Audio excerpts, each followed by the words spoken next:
Fala rapaziada, Felipe aqui falando, bora fazer uma análise aqui da Lina que tá bem interessante, vamos analisar o contexto, tá bom? Bom, olha só o que a gente tem aqui de estrutura.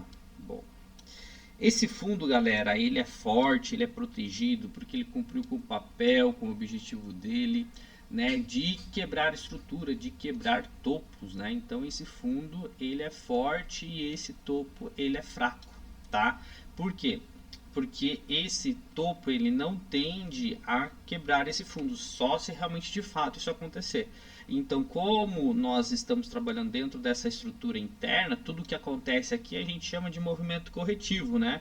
Nós temos o movimento de impulsão, correção, né? Corrige essa pernada. Para, teoricamente, como esse topo ele é fraco e você está numa tendência de alta, esse topo ele tende a ser levado, tá? Então a nossa perspectiva é que esse topo ele seja levado, né? Até porque esse topo, galera, é uma máxima, sabe da onde? Do semanal, tá? Então se a gente colocar aqui é a máxima da semana, né? Máxima semanal. Então o preço ele tende a buscar essa máxima aqui. E também aqui a gente chama de liquidez externa, onde tem mais money, né? Liquidez externa. Tudo que acontece no interno é com o objetivo de buscar a liquidez externa. Por quê? Porque tem mais money, né? Mais dinheiro, mais contrato, tá bom? Então, o topo ele é fraco, ele tende a ser levado. E olha só que interessante, tá? Vamos analisar aqui agora o que está acontecendo no interno, né? Bom, a gente sabe que nós estamos trabalhando agora bem exato na região de 50%. O preço está criando liquidez aqui, né? Você consegue perceber que você tem fundos iguais, tá? E o preço está fazendo um padrão de wedge, né? Ou seja, é um padrão que cada vez menos você tem interesse por parte da venda, né? O preço está fazendo topos e fundos descendentes, então tá jogando fundos mais baixo, tá? E olha só, se eu puxar uma FIBO desse fundo a esse topo, né, a gente sabe que o 50% é a zona de equilíbrio, tá? E aí nós temos uma região de FIBO aqui que é 7,9 e também a 8,8. E por coincidência ou não, né, nós temos uma região de demanda aqui do gráfico de H4, ou seja, foi esse cara que fez quebrar a estrutura, né? Então teoricamente ele é forte, tá? E você tem embales para ser preenchido, tá bom? Então, caso o preço volte a testar essa zona, porra, aí nós temos uma possível oportunidade. Só que eu preciso que o meu fluxo, né? O meu fluxo ele precisa virar comprador, né? O meu fluxo ele vai estar desalinhado, ele está para baixo, certo? Ó, tá apontando, né? O preço está jogando topos e fundos descendentes. Então eu preciso que ele arme um choque, ele mude o caráter, eu preciso que ele rompa um topo.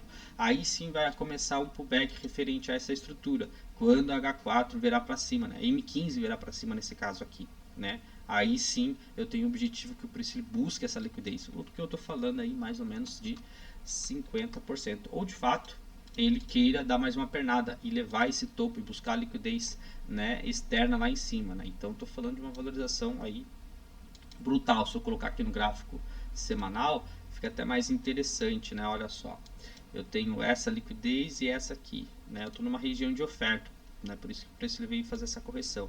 Mas você tem probabilidade que o preço dê mais uma esticada lá para cima, né? Até porque você já está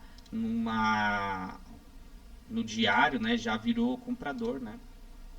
Então, de fato, o preço já está botando a topos e fundos ascendentes, tá vendo a estrutura de mercado? Isso aqui mais conta, né?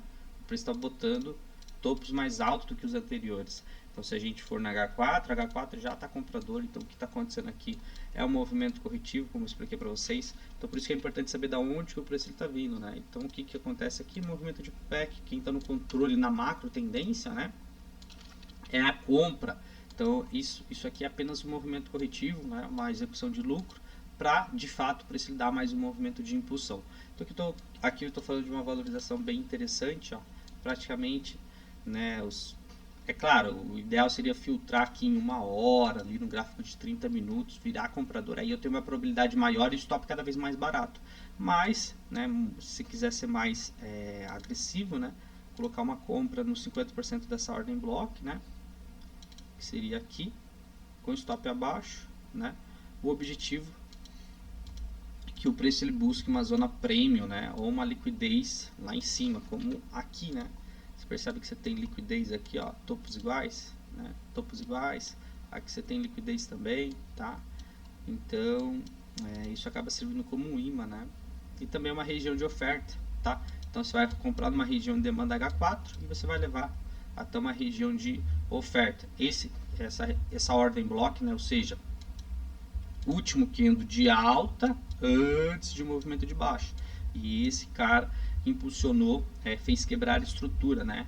Então esse cara ele é forte, tem contratos a serem mitigados nessa zona, tá?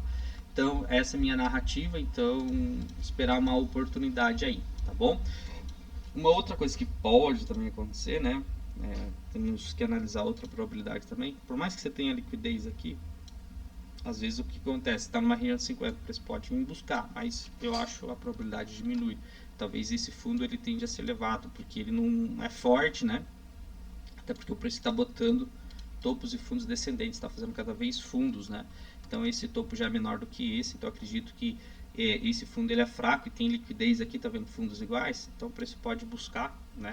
Aí acionar o stop, vir preencher esse embales, mitigar essa demanda, aí sim eu acredito que possa haver uma reação por parte da compra, beleza?